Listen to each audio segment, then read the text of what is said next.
Les poursuites contre P. Diddy s'accumulent puis ça devient difficile à suivre. Je te démêle ça.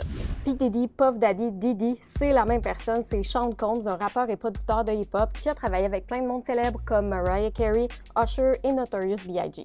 En novembre 2023, son ex-conjointe Cassie, une chanteuse de R&B, dépose une poursuite au civil qui allègue qu'il l'a agressée et battue pendant leur relation. Les deux concluent une entente à l'amiable confidentielle une seule journée plus tard, mais la sortie de Cassie provoque une avalanche de poursuites. Deux autres présumées victimes en déposent juste après Cassie. Elles allèguent que le rappeur les a drogués, battus et agressés dans les années 90. Ces poursuites-là et d'autres qui suivent sont rendues possibles par deux lois récentes qui permettent aux présumées victimes de poursuivre au civil, même si le délai pour le faire est expiré parce que ça fait longtemps que les faits allégués se sont produits. C'est le Adult Survivors Act et la loi pour la protection des victimes de violences motivées par le genre.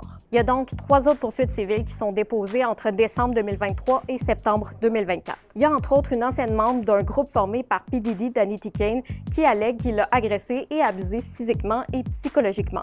Le rappeur, lui, nie toutes ces accusations-là. Entre-temps, des résidences du rappeur sont perquisitionnées par des agents fédéraux et il y a une vidéo qui fait surface où on voit le rappeur attaquer son ex-conjointe Cassie dans un hôtel.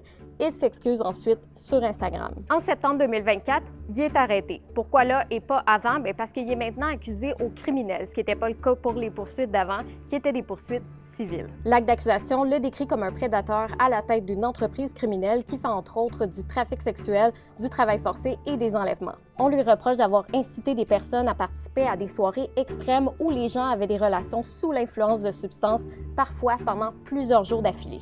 Le rappeur plaide non coupable et il est envoyé en prison en attente de son procès qui est prévu en mai 2025. En octobre, il y a un avocat américain qui fait une sortie en disant que lui, il représente 120 nouvelles présumées victimes, dont 25 mineurs au moment des faits, qui ont l'intention de poursuivre au civil. C'est son cabinet qui dépose progressivement des poursuites en octobre. Pour l'instant, il y en a une quinzaine. Après cette annonce-là, l'avocate du rappeur dénonce un cercle médiatique et dit qu'il nie catégoriquement avoir agressé qui que ce soit. Dans ces poursuites-là, pour des événements qui se seraient produits entre 1995 et 2022, les présumées victimes sont des hommes et des femmes, dans certains cas âgés de 10, 13, 16 et 17 ans au moment des faits. Dans une des poursuites, il est allégué que le rappeur a drogué et agressé un garçon de 10 ans pendant une audition.